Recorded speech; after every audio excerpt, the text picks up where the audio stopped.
This week, we'll be experiencing and celebrating, if that's the right word, the fast of the 17th of Tammuz. 17th of Tammuz was when it was kind of the beginning of the end.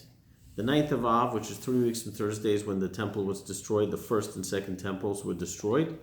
And the 17th of Tammuz is when the walls were breached. There are other historical tragedies for the Jewish nation that occurred on each of these days, but this is the one that's most deeply connected in a way that we know about on the 17th of Tammuz.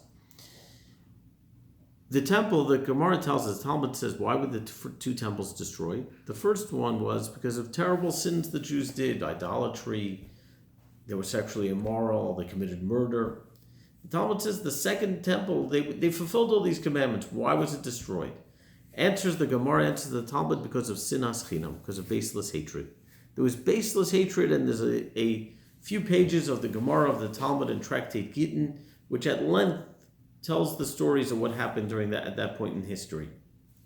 So now clearly, if the temple was destroyed for that reason, if we want to rectify that sin, we need to work on making sure we have no baseless hatred and no negative feelings towards other people when they're uncalled for.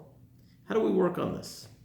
Obviously, there are many approaches and many tactics that we can take, and many different efforts that we can undertake. I'd like to share one that I studied today with my dear Chavrusa Gavi. Gavi and I were studying, and we studied from the Maharal. The Maharal is one of the great mystics, very important Jewish mystic and philosopher, and he has a essay called Nesiv Koach HaYetzer, the path of understanding the power of the negative and positive drives within us.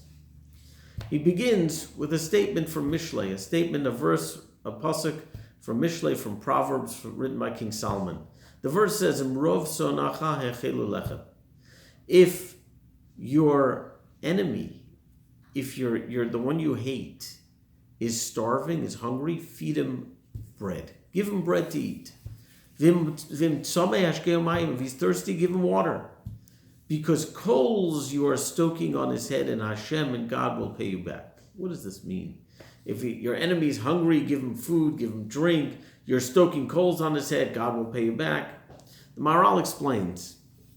He says, if you have an enemy, the way to deal with your enemy, if your enemy is in a state of need, enemy is a strong word, but somebody we're angry at. And God forbid, it could even be our spouse, it could even be somebody in our family. We're angry at somebody for something they've done. And they're in need. The first thought is, well, I'm not helping them. I'm not doing anything for them. I'm so angry. Maharal says the exact opposite of the approach. Your enemy is hungry, you know what you should do? Feed him bread. Fulfill his needs. He's in need, she's in need. Take care of their needs. Because you know what happens? The antidote to hatred is rachmanos, is compassion. The way to deal with hatred is to have rachmanos. Because what is hatred? Hatred causes the ultimate distance between two people.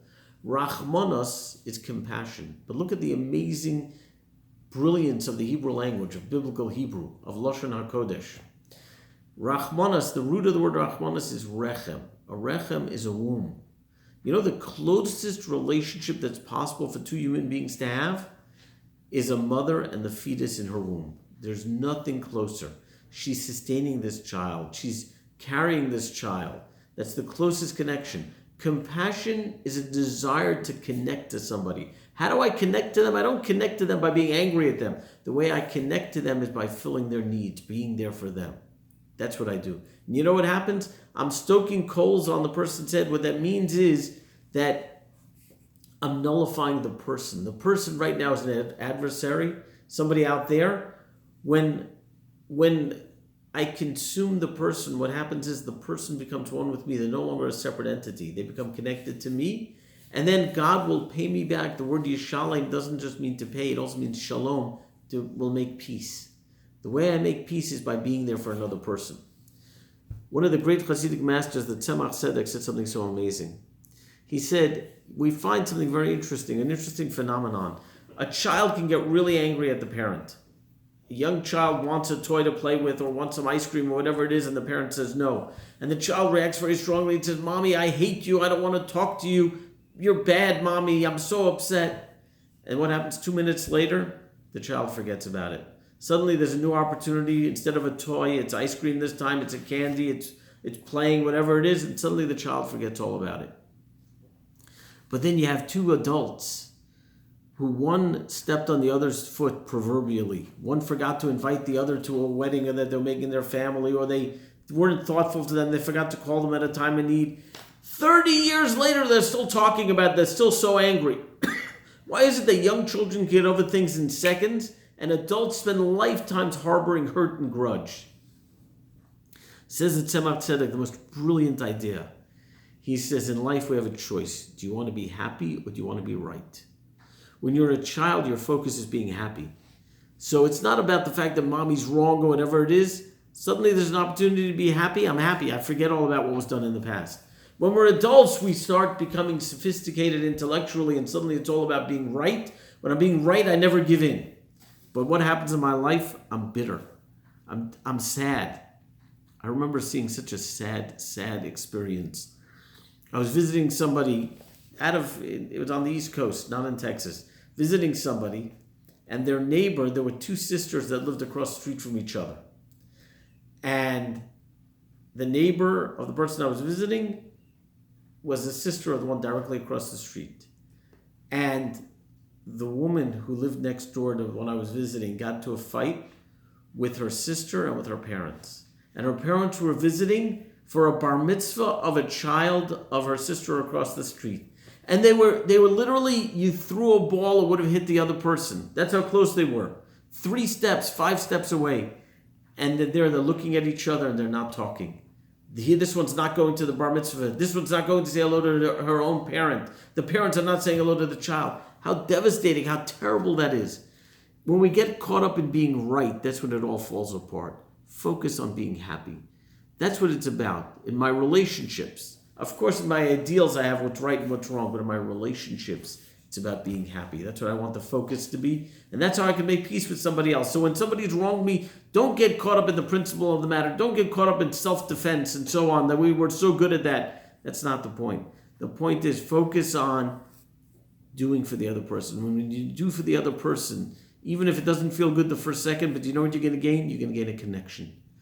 Suddenly there won't be 2 different people. There'll be one person here. When you do that, then you're truly overcoming that baseless hatred, because so often it is baseless. So often people call me to mediate in situations, and if they would just work a little bit on their character and be a little bit more understanding and put themselves a little bit in the other person's shoes, the whole thing would fall apart. They'd be able to connect to the other person, but they say, no, I'm going to stand strong, I'm going to stand on principle, and you know what happens?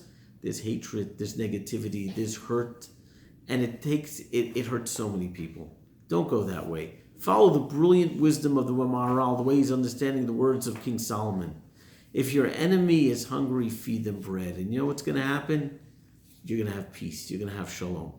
And if we do this, then we'll merit the antidote to the destruction of the temple, and we'll see the rebuilding of the temple speedily in our days.